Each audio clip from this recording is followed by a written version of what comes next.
మూసీ నదిని మంచిగా చేసేది ఏం లేదట. కారు పార్టీ ఏలుబడాలని అంతా మంచిగా చేసిరట.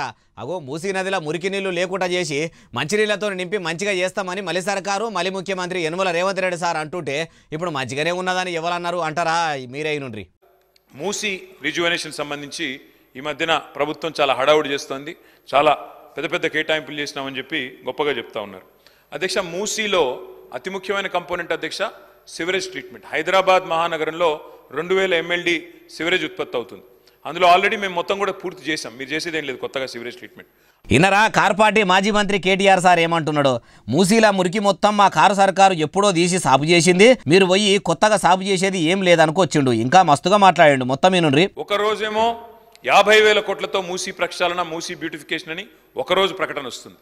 తర్వాత పర్యాటక శాఖ మంత్రి గారేమో 70,000 కోట్లతో అని చెప్పి వారు ప్రకటన ఇచ్చారు. ఆ తర్వాత ఈ మధ్యన ముఖ్యమంత్రి గారు గోపన్పల్లిలో 150,000 కోట్లతో మూసీ అన్నారు. అధ్యక్ష, నేను అడిగేది ఒక్కటే, శ్రీధర్ బాబు గారి నుంచి క్లారిఫికేషన్. ప్రజలకు తెలవాల్సిన అవసరం ఉంది. ఇది ప్రజల సొమ్ము. ఇన్నరా మలి సర్కారు మంత్రులు మనిషికో మాట చెప్తుర్రు. అసలు ఎంత పెట్టి మూసీ నదిని మంచిగా చేపిస్తుర్రు? పబ్లిక్ పైసలు కాబట్టి ప్రజల కన్నా ఒక మాట చెప్పుండ్రి అన్న తరీకలా అనుకొచ్చిండు. అయ్యా యనమల రేవంత్ రెడ్డి సారు, మీరిచ్చిన హామీల్లో కూడా ఈ మూసీ నది ఉన్నదా? మీ షై సర్కారోళ్ళు చెప్పినే చేయకుండా చెప్పని ఏమో ముంగటేసుకుంటుర్రు, చెప్పిన ఏమో నెలలకు నెలలు జరుపుతుర్రు. ఇదేనా సారు మీరు తీసుకొస్తామన్న మార్పు అంటుర్రు ఈ ముచ్చటిన్నోళ్ళు?